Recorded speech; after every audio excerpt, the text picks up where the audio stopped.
توبہ کریں اللہ رب العالمین ہم سب کو یہ عبرت ہے ہم سب کے لیے کہ چند سیکنڈوں میں چند گھڑیوں میں بندہ کہاں سے کہاں چلا جائے. تو اسی لیے ہمہ وقت تیار رہنا چاہیے. ہر وقت جو ہے وہ بندہ اپنے آپ کو تیار رکھے کہ موت کبھی کسی کو مہلت نہیں دیتی، بس وہ آ جاتی ہے. چاہے انسان کہیں پر بھی ہو موت آ جاتی ہے.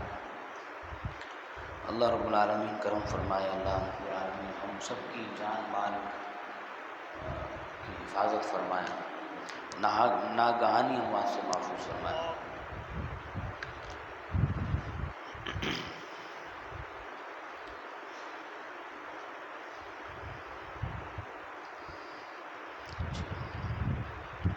آج جو ہے وہ غسل سے متعلق کی باتیں چل رہی تھی تو چند ایک احکام اور غسل سے متعلق توجہ ہے نا. بہتے ہوئے پانی کی تعریف کیا ہے؟ جس سے جو پانی بہتا ہے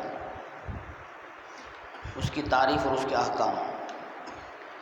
بہتا ہوا پانی وہ پانی ہے جو تنکے کو بہا کر لے جائے.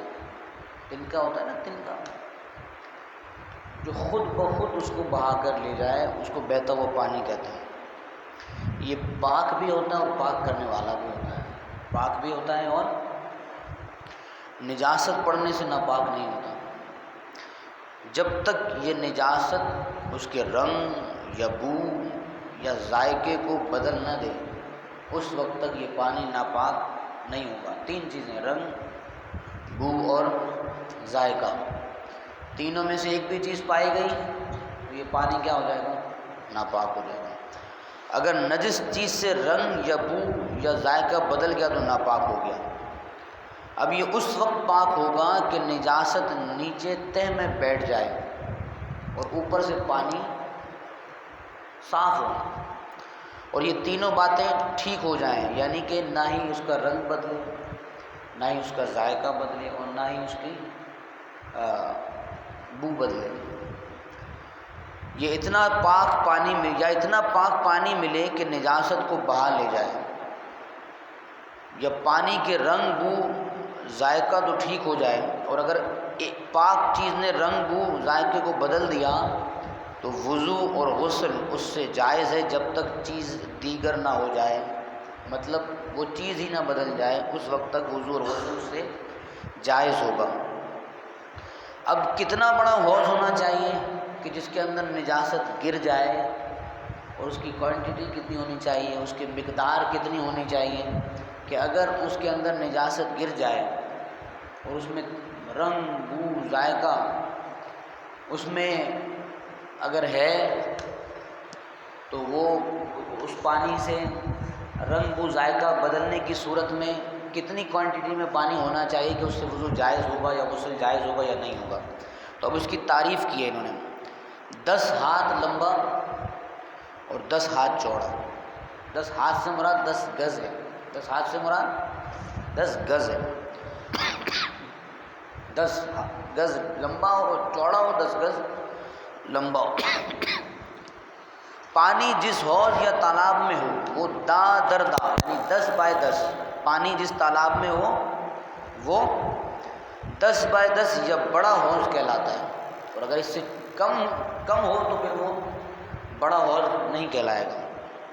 یوں ہی اگر 20 ہاتھ لمبا ہو اور 5 ہاتھ چوڑا ہو، یا 25 ہاتھ لمبا اور 4 ہاتھ چوڑا ہو، غرض کل لمبائی چوڑائی کا حاصل ضرب 100 ہو جائے، اور اگر گول ہو تو گولائی تقریباً 35 ہاتھ یعنی 35 گز ہو، اور اگر گہرائی اتنی کافی ہو کہ اتنی سطح میں سے کہیں سے زمین کھلی ہوئی نظر نہ آ رہی ہو، یعنی بالکل ہر جگہ سے برابر ہو. ایسا نہ ہو کہ کہیں سے حوض کی گہرائی کم ہے کہیں سے زیادہ ہے، ایسا نہ ہو، بلکہ کیا ہو، اور کہیں سے حوض کے بیچ میں زمین نظر آ رہی ہو، ایسا نہ ہو. ایسے حوض کا پانی بہتے پانی کے حکم میں ہوگا. کتنا؟ جو 10 بائی 10 کا ہو. تو ایسے حوض میں اگر نجاست گر جاتی ہے اور اس کا رنگ، بو، ذائقہ نہیں بدلتا تو وہ کیا کہلائے گا؟ ہاں بہتا پانی کہلائے گا۔ نجاست پڑنے سے ناپاک نہیں ہوگا جب تک نجاست کی وجہ سے رنگ، بو یا ذائقہ بدل نہ جائے۔ ٹھیک ہے، اگر مثال کے طور پر اس سے کم ہے اور اس میں نجاست گر جاتی ہے، رنگ و ذائقہ نہ بدلے جائے، تب کیا ہوگا؟ بڑے حوض میں ایسی نجاست پڑی جو دکھائی نہ دے۔ اتنا بڑا حوض تھا، یعنی 10 بائی 10 حوض تھا، اب اس میں کیا ہوا؟ نجاست گر گئی ہے لیکن دکھائی نہ دے، جیسے شراب گر جائے یا پیشاب اس میں آ جائے تو اس میں سے ہر طرف سے وضو کر سکتے ہیں اگر دیکھنے میں نہ آتی ہو تو، یعنی 10 بائی 10۔ جیسے پاخانہ یا مرا ہوا جانور تو جس طرف وہ نجاست ہے اس طرف وضو نہ کرے، بہتر ہے کہ دوسری طرف سے کر لے۔ 10 بائی 10 کا ہے اور اس میں نجاست نظر نہیں آ رہی، پانی جیسے نجاست ہے، پیشاب اگر اس میں ہو گیا تو نظر نہیں آ رہا ہے، شراب گر جائے تو اس میں نظر نہیں آ رہی، وہ پانی میں اس میں ہو گئی، مل گئی ہے، تو پھر اس سے وضو کر سکتے ہیں۔ بڑے حوض میں ایک ساتھ بہت سارے لوگ وضو کر سکتے ہیں، اگرچہ وضو کا پانی اس میں گرتا بھی ہو، اگرچہ اس میں وضو کا پانی ٹپکتا بھی ہو، چھینٹے جاتی بھی ہوں، تب بھی بڑے حوض سے بہت سارے لوگ وضو کر سکتے ہیں۔ لیکن ناک، تھوک اور کھنکھار کلی اس میں ڈالنا نہیں ڈالنا چاہیے، یہ نظافت کے خلاف ہے۔ یعنی ایسا کرنے والے اگر آپ کسی کے سامنے اس میں تھوکیں گے، اس میں ناک ڈالیں گے تو ظاہر سی بات ہے جب آپ کو کراہیت آ سکتی ہے تو دوسرا تو آٹومیٹکلی اس کو کیا کرے گا؟ پسند نہیں کرے گا۔ تو اس لیے بڑا حوض جو ہے وہ کیا ہے؟ کتنا ہوگا؟ 10 بائی 10۔ ٹھیک ہے، اور اس سے کم ہے، اگر 10 بائی 10 سے کم ہے، رنگ بو ذائقہ نہ بھی نظر آئے، تب بھی اس میں نجاست گر جائے، تب بھی کیا ہوگا؟ پانی ناپاک ہوگا، کیونکہ نہ بہتے پانی کے حکم میں ہوگا اور نہ ہی وہ کیا کہتے ہیں اتنی کوانٹٹی میں ہے کہ ہم اس کو پاک کہہ سکیں۔ یعنی کیا ہے؟ وہ 10 بائی 10 سے کم ہے، اگر 10 بائی 10 ہے تو وہ بہتے پانی کے حکم میں ہوگا، اور اتنی مقدار کیا کہلائے گی؟ اس میں رنگ بو ذائقہ جب تک نہ پایا جائے وہ پانی پاک ہوگا۔ مائع مستعمل اور غسالہ کے حکم۔ غسالہ کیا ہے؟ غسل۔ جو پانی وضو یا غسل کرنے میں بدن سے گرا وہ پانی پاک ہے، مگر اس سے وضو اور غسل جائز نہیں ہے، وہ مستعمل پانی کہلائے گا، اور مستعمل پانی سے وضو کرنا یا غسل کرنا جائز نہیں ہوتا۔ پاک سے مراد یہ ہے کہ اگر وہ کپڑوں پہ پڑ جاتا ہے تو وہ کپڑے ناپاک نہیں کرے گا، بدن پہ پڑ جاتا ہے تو بدن ناپاک نہیں کرے گا، جگہ پہ پڑ جاتا ہے تو جگہ ناپاک نہیں پڑے گا، چاہے جائے کہ وہ جگہ پاک ہو، پہلے سے ہی وہ جگہ پاک ہو۔ لیکن اگر جس طرح پہلے بتایا تھا کہ اگر پانی کے چھینٹے اس جگہ پر پڑ رہے ہیں جہاں پہلے ہی نجاست گری ہوئی ہے اور اس سے لگ کر کپڑوں پہ پڑ جائیں، جسم پہ پڑ جائیں، تو پھر وہ ناپاک ہو جائے گی۔ اگر بے وضو شخص کا ہاتھ یا انگلی، بے وضو شخص کا ہاتھ یا انگلی یا پورا، یعنی پورا سمجھتے ہیں نا، انگلی کے آپ کو جو 2 نشان ہیں اس میں سے ایک نشان اس کو پورا کہلاتا ہے، یعنی کہ یہ اتنا حصہ بھی اگر، یا ناخن یا بدن کا کوئی ٹکڑا جو وضو میں دھویا جاتا ہے، بقصد یا بلا قصد، ارادے کے ساتھ یا غیر ارادی طور پر 10 سے کم پانی میں بے وضو دھوئے ہوئے پڑ جائے، یعنی 10 بائی 10 سے کم پانی میں کیا کیا چیزیں؟ ہاتھ، انگلی، ناخن یا انگلی کا پورا یا بدن کا کوئی ٹکڑا جو وضو میں دھویا جاتا ہے، ارادے کے ساتھ ہو یا بلا ارادہ ہو، 10 سے کم میں پانی میں بے دھوئے پڑ جائے تو وہ پانی وضو اور غسل کے لائق نہیں رہے گا، وہ پانی وضو اور غسل کے لائق نہیں رہے گا، کیونکہ اب وہ کیا ہو جائے گا؟ مستعمل ہو جائے گا۔ اسی طرح جس شخص پر نہانا فرض ہے، جس شخص پر نہانا فرض ہے، اس کے جسم کا کوئی حصہ بغیر دھلا ہوا پانی سے چھو جائے تو وہ پانی وضو اور غسل کے کام کا نہیں رہے گا۔ اگر دھلا ہوا ہاتھ یا بدن کا کوئی حصہ پڑ جائے، دھو لیا تھا ہاتھ پہلے پھر چلا جائے تو پھر اس میں کوئی حرج نہیں ہے، لیکن بغیر دھوئے اگر ڈال لیا تو کیا ہوگا؟ مستعمل ہو جائے گا۔ اس کا جیسے مثال کے طور پر آپ بالٹی سے وضو کرتے ہیں یا غسل کرتے ہیں اور آپ پر غسل فرض ہے، بے وضو ہیں، اگر آپ مگ سے پانی لیتے تو وہ تو مستعمل ہو جائے گا. یہ ذہن میں سوال آنا چاہیے نا، وہ تو مستعمل ہو جائے گا، پھر کیا کریں؟ پھر کیا کریں؟ ابھی یہاں ہم نے پچھلے سال پروگرام کروایا تھا، مفتی ابراہیم صاحب کو ہم نے یہاں دعوت دی، تو آپ نے بڑا پیارا مسئلہ بیان فرمایا تھا، اس کا طریقہ بیان فرمایا تھا. اکثر لوگوں کے علم میں نہیں ہوتا، بغیر بے وضو، جیسے مثال کے طور پر غسل مجھ پہ واجب ہو گیا ہے، اب اگر میں بالٹی سے مگ لے کر ڈالتا ہوں تو پانی تو ناپاک ہو گیا، تو اب ناپاک پانی سے غسل کروں گا تو غسل ہی نہیں ہوگا. تو پھر اس کا طریقہ کار کیا ہے؟ اس کا طریقہ کار یہ ہے کہ پہلے ہاتھوں کو دھو لے. پہلے کیا کریں؟ ہاتھوں کو دھو لے، یعنی مگ کی ایک طرف سے پانی، یعنی آپ کا ہاتھ بالٹی میں، یعنی جتنا مقدار بتائیے نا، ناخن تک پانی میں نہ لگے، اور کیا کریں کہ احتیاطاً اس میں سے پانی لے کر پہلے ہاتھوں کو دھو لے. جب ہاتھ دھل جائیں گے پھر اب آپ استعمال کرتے رہیں گے تو وہ پانی پاک رہے گا، ناپاک نہیں ہوگا. سمجھ آئی بات؟ عمومی طور پر اس چیز کا خیال نہیں کیا جاتا. مثال کے طور پر جس کے گھر میں شاور نہیں ہے، اب وہ کیا کرے، کیسے غسل کرے؟ تو بے دہانی میں کیا کرتا ہے، بس لیا اور شروع اسٹارٹ کیا اور سمجھ جاؤ کہ بس بھائی ہو گیا غسل، جبکہ وہ پانی ناپاک ہو چکا آپ کے.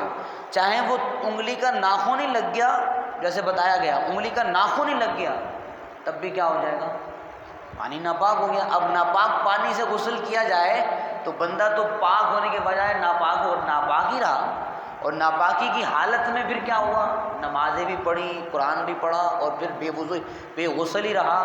تو پھر اس طرح نہ نماز قبول ہوئی، نہ قرآن قبول ہوا، نہ بلکہ گناہ گار بھی ہوا. اسی لیے کہا جاتا ہے کہ دین کو سمجھا جائے.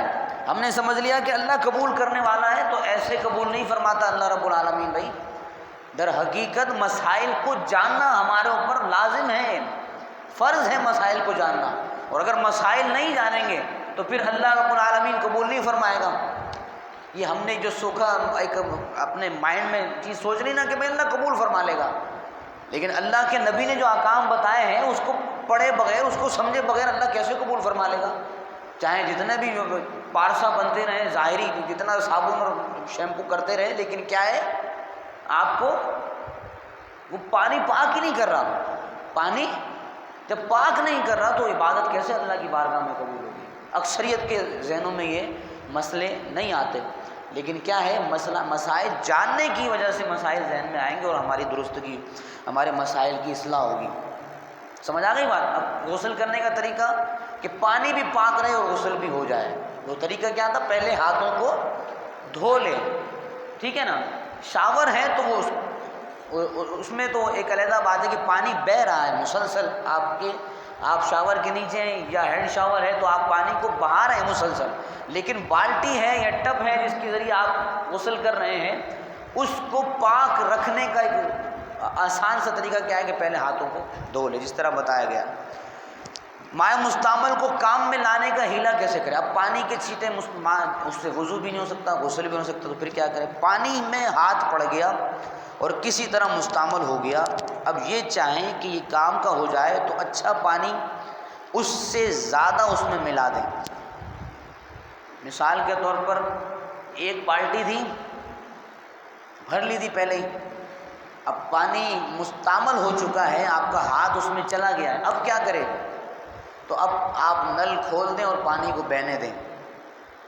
اب آپ کو لگے کہ یہ جو کتنا پانی بہہ چکا ہے وہ زیادہ بہہ گیا، اور جو اس میں دوبارہ بھرا ہے وہ اس مستعمل پانی سے کیا ہے، زیادہ ہو چکا ہے، تو پھر کیا ہوگا، یہ اچھا پانی اس سے زیادہ اس میں ملا دیں. اور اس کا یہ طریقہ بھی ہے کہ اس میں ایک طرف سے پانی ڈالیں اور دوسری طرف سے بہنے دیں، یعنی بالٹی بھرتی جائے گی، وہ ایک بہتا بھی رہے گا. تو یہ سب پانی کام کا ہو جائے گا، یعنی سارا پانی اب استعمال میں آ سکتا ہے.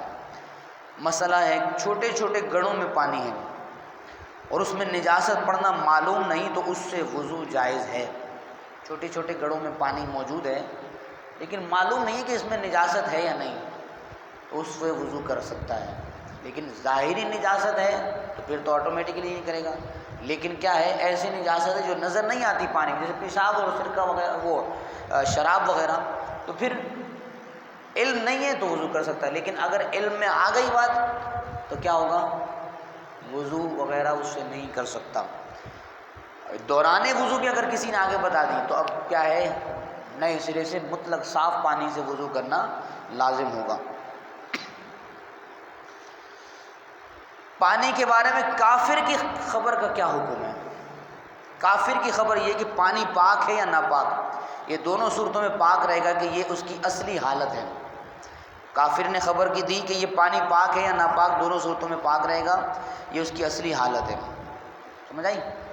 کسی درخت سے یا پھل کے نچوڑے ہوئے پانی سے وضو جائز نہیں ہے، جیسے کیلے یا تربوز کا پانی اور گنے کے رس سے وضو جائز نہیں ہے۔ کوئی سمجھے کہ پانی تو نکل رہا ہے بھائی، اس سے وضو کر لیا جائے تو نہیں، اس سے وضو نہیں ہوگا۔ جس پانی میں تھوڑی سی کوئی چیز مل گئی، جیسے گلاب، کیوڑا، زعفران، مٹی، تو اس سے وضو و غسل جائز ہے، کیونکہ یہ پانی کی طرح ہے نا۔ کوئی رنگ یا زعفران پانی میں پڑ گیا کہ کپڑے رنگنے کے قابل ہو گیا تو اس سے وضو و غسل جائز نہیں ہے، تو منہ ہی رنگ جائے گا۔ جب کپڑے رنگ سکتا ہے تو منہ بھی آپ کا زرد ہو سکتا ہے، تو اس لیے کیا کیا جائے، احتیاط کی جائے۔ پانی میں دودھ پڑ گیا، دودھ گر گیا تو دودھ کے جیسے ہی رنگ ہو گیا وضو و غسل جائز نہیں ہے۔ لیکن اگر وہ پانی ہی رہا، یعنی دودھ تھوڑی مقدار میں گرا تھا، زیادہ مقدار پانی کی تھی، اب وہ دودھ جو ہے وہ اس پانی میں نظر نہیں آ رہا، تو پھر تو اس سے غسل اور وضو جائز ہو جائے گا۔ ٹھیک ہے، بس آج کے یہ اتنے ہی مسائل رکھیں، باقی کل انشاءاللہ نجاستوں کا بیان کہ نجاست غلیظہ اور خفیفہ کیا ہوگی۔ اگر کسی نے کوئی مسئلہ معلوم کرنا ہے تو کریں۔ جیسے بارش کا پانی ہوتا ہے اس سے بندہ غسل کر سکتا ہے؟ ہاں بالکل، بارش کا پانی کل بتایا تھا نا میں نے، اس کو میں ایک دفعہ اور دہرا دیتا ہوں۔ کون کون سا پانی پاک ہے؟ بارش کا پانی، سمندر کا پانی، دریا کا پانی، ندی کا پانی، نالے کا پانی۔ یہ نالے اچھے والے نالے ہیں، گٹر نالے نہیں، صاف نالے۔ نالے سے مراد اچھے پاک صاف نالے، چشمے کا پانی، کنویں کا پانی، بڑے حوض اور بڑے تالاب اور بہتا ہوا پانی، اولوں اور برف سے پگھلا ہوا پانی، ان سب پانیوں سے پاکی حاصل کی جا سکتی ہے۔ کچھ پوچھنا چاہ رہے ہیں؟ ایک پانی ہم نے وضو کیا، نماز پڑھی اور اس کے بعد پتہ چلا کہ پانی ٹوٹا ہوا ناپاک تھا، ہاں تو پھر نماز لوٹائی جائے گی، وضو دوبارہ کیا جائے گا، اگر نماز کا وقت چلا گیا پھر قضا کرے گا، قضا کرے گا، وہ نہیں ہوئی نا جب۔ ورنہ ہمارے علم میں ایک ہم یہ نہیں سوچ سکتے کہ یہ اب تو آ گیا نا علم میں، مطلب اس کا گناہ ملے گا ہمیں جو نہیں گناہ نہیں ہوگا، گناہ گار نہیں ہوں گے، لیکن اعادہ ہوگا اس کا۔ سوال پوچھ رہے ہیں کہ اگر ہم نے ایسے پانی سے وضو یا غسل کر لیا کہ جس کے بارے میں علم نہیں تھا کہ یہ پاک ہے یا ناپاک ہے، لیکن جب ہم نے اس پانی سے وضو بھی کر لیا، غسل بھی کر لیا، پھر نماز بھی ادا کر لی، پھر بعد میں پتہ چلا کہ وہ تو یار ناپاک تھا، اب اس نماز کو دوبارہ لوٹانا ہوگا۔ ٹھیک ہے، اس لیے کہ پہلے علم میں نہیں تھا، اب علم میں آ چکا ہے۔ پھر انہوں نے پوچھا کہ اگر وقت گزر جائے تب بھی اس نماز کی قضا لازم آئے گی، قضا کرنی ہوگی اس کی، کیونکہ یہاں پہ رخصت نہیں ہے نا، اس کی رخصت کی کوئی وجہ نہیں رہی۔ جس طرح کہ مثال کے طور پر تیمم کا ایک مسئلہ میں نے کل ڈسکس کیا تھا کہ تیمم کرنے والے شخص نے نماز شروع کر دی، پانی اس نے تلاش کیا پہلے اور نہیں ملا تو نماز شروع کر دی، اب دوران نماز بھی کسی نے آ کر بتا دیا نا، دوران نماز بھی کسی نے آ کر بتا دیا کہ بھائی فلاں جگہ پر پانی ہے، تو جتنی نماز پڑھی تھی وہ نماز ٹوٹ جائے گی۔ اب پہلے وضو کرے گا، پانی سے پاک ہوگا، پھر اس کے بعد آ کر نماز کو دہرائے گا، لوٹائے گا۔ تو یہ وہی مسئلہ ہے، پہلے علم میں نہیں تھا، اب علم میں آ چکی بات، تو پھر اب کیا کرے گا، اب نئے سرے سے پاک ہوگا، پھر اس کو پھر نماز کو کیا کرے گا، لوٹائے گا۔ اگر وقت نکل چکا ہے تو قضا بھی کرے گا۔ ایک تو اگر بالٹی میں پورا پانی بھرا ہوا ہے اور ہاتھ پتہ چل گیا پانی شامل ہو گیا، اب اس کو پاک کرنے کے لیے پوری بالٹی بھرے اتنا بہائیں، اس کو کیسے کریں گے؟ پوری بالٹی بھری ہے، ہاں یہ اب وہ پانی مستعمل ہو گیا، ہاتھ وغیرہ چلیں گے، اب آپ نے کہا نا کہ بہتا ہوا پانی اتنا بہا دیا جائے، ایک جگہ سے ڈالا جائے دوسری جگہ اتنا نکل جائے کہ وہ اس سے زیادہ ہو جائے، تو پوری بالٹی بھریں گے کیا یا اسی کو بہتا ہوا بتائیں گے؟ پوری بالٹی اگر ممکن ہو کہ پوری بالٹی دوبارہ بھر سکتے ہیں تو پھر پوری بالٹی بھر لیں، اس کو پھینک دیں، ٹھیک ہے. لیکن اگر آپ چاہتے ہیں اسی کو مستعمل کر لیں کہ یہ بھی پانی کام میں آ جائے اور جو ہے وہ پانی اس کے اندر زیادہ ملا دیا جائے تو وہ پانی بھی استعمال میں آ جائے گا. اس مثال کے طور پر 3 گنا پانی آپ نے مطلق لے لیا اور 1 گنا تھوڑا کر لے لیا، یعنی کہ پانی بالٹی فل نہیں تھی، اگر فل بالٹی تھی تو اس میں سے اتنا پانی پھینک دیا جائے. اگر آپ چاہتے ہیں مثال کے طور پر اس کو مستعمل کر لیا جائے تو اس پانی کو ایسا کرنا بہت ممکن نہیں ہوتا. مثال کے طور پر گھروں میں کوئی ڈرم تو نہیں رکھے ہوئے واش روم وغیرہ میں کہ اس بالٹی کو پہلے اس میں ڈالے پھر ڈرم کو بھرے، تو یہ کرنا اس سے بہتر طریقہ یہ ہے کہ نل کھول دے، وہ پانی بہتا رہے گا جو بہہ رہا ہے. اس طرح دوسرا طریقہ یہی بتایا نا کہ پانی ایک طرف سے بہتا رہے اور دوسری طرف سے پانی صاف آتا رہے، سمجھ آئی؟ تو وہ پانی مستعمل ہو جائے گا. اگر یہ ممکن ہے مثال کے طور پر کہ پوری بالٹی کو پانی آپ کے پاس وافر مقدار میں ہے تو اس پوری بالٹی کو بہا دیں اور پھر مطلق صاف پانی سے وضو کر لیں، یہ زیادہ افضل ہے. ایسا نہیں کر سکتے. لیکن وہ مستعمل وضو اور غسل کے لیے مستعمل نہیں کر رہا، مثال کے طور پر اس کو کام میں لانا ہے. کام میں لانے سے مراد کیا ہے؟ کپڑے دھو لیے جائیں اس سے یا اور کسی چیز میں استعمال کر لیا جائے. ہاں وضو، اور جب آپ نل کھول رہے ہیں مثال کے طور پر تو آپ کو زیادہ اچھا کیا لگے گا کہ میں اس پانی سے وضو یا غسل کر لوں جو کہ صاف آ رہا ہے، تو یہ پانی بھی استعمال میں لے آؤں تو اس سے آپ دوسری چیزیں جو ہے وہ دھو سکتے ہیں، اس صورت میں مستعمل ہو جائے. ایسا کر سکتے ہیں کہ ہم نے بالٹی فل بھری ہے، پانی سارا تبدیل کرنا تو پاسبل نہیں ہے. ہم نے نل کا کھول دیا ایک سائڈ سے اور تھوڑا سا پانی جو ہے نکل گیا. اب کیا یہ بہتے ہوئے پانی کی ڈیفینیشن میں آ جائے گا اگر ہم نل کا بند کر دیں؟ کتنا نکل گیا؟ وہ اس پانی سے زیادہ ہو جو بالٹی کے اندر موجود تھا. تھوڑا سا اگر نکلا، جیسے کہ بولتے ہیں بہتا ہوا پانی، ایک ڈیفینیشن یہ بھی ہے نا، میں نے سنی ہے کہیں کہ مطلب 2-4 ہاتھ اتنا پانی بہہ جائے. وہ بہہ جانے کی تو مراد یہ ہے کہ اس سے زیادہ ہو جائے نا، یعنی جتنا پانی آپ کی بالٹی میں موجود ہے اس سے زیادہ، پھر وہ بہتے پانی کے حکم میں ہوگا. ابھی مسئلہ آپ نے سمجھا نہیں شاید، میں دوبارہ ریپیٹ کرتا ہوں اس کو. یہ دیکھیں، پانی میں ہاتھ پڑ گیا اور اس کسی طرح مستعمل ہو گیا. اب یہ چاہتے ہیں کہ یہ کام کا ہو جائے تو اچھا پانی اس سے زیادہ اس میں ملا لیں، یعنی جتنا بچا ہے نا پانی، نل کھول دیں گے اور آپ اندازہ کر لیں کہ جتنا تھا اس سے زیادہ بہہ چکا ہے تو پھر وہ پاک ہو گیا، وہ پانی استعمال میں آ گیا. اور اس کا دوسرا طریقہ جیسے بتایا کہ دوسری طرف سے، ایک طرف سے پانی ڈالتے جائیں اور دوسری طرف سے بہتا جائے، یہ وہی صورت ہے. نل کھول دیا جائے، پانی بہہ بھی رہے اور پانی آ بھی رہے تو یہ پانی کیا ہو جائے گا؟ کام میں آ جائے گا. صحیح ہے. لیکن اگر آپ کے پاس وہی بات ہے کہ اگر آپ کے پاس اتنے مقدار میں پانی ہے تو پھر آپ کو مستعمل صرف غسل اور وضو کے لیے اس کے استعمال کی ضرورت نہیں رہے گی، بلکہ آپ صاف ستھرا اچھا مطلق پانی لیں اور اس سے وضو اور غسل کر لیں، وہ زیادہ افضل ہے. مستعمل کی آسان کرنے مطلب مستعمل معنی استعمال شدہ پانی، مستعمل معنی استعمال شدہ پانی، مستعمل سے مراد جو استعمال ہو چکا. اور کچھ کسی نے پوچھنا ہو؟